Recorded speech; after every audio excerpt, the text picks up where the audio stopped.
You ask Tiger to solve. This deals with linear equations with one unknown. The final result is x equals -24. Let's solve it step by step. Move the negative sign from the denominator to the numerator.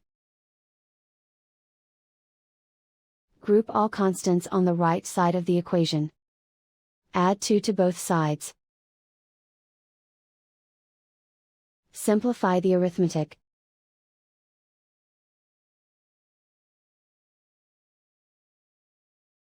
Isolate the x. Multiply both sides by 4. Group like terms. Multiply the coefficients. Simplify the arithmetic.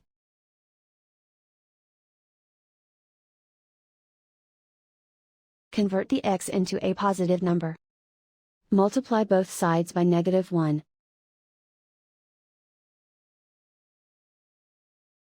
Remove the ones.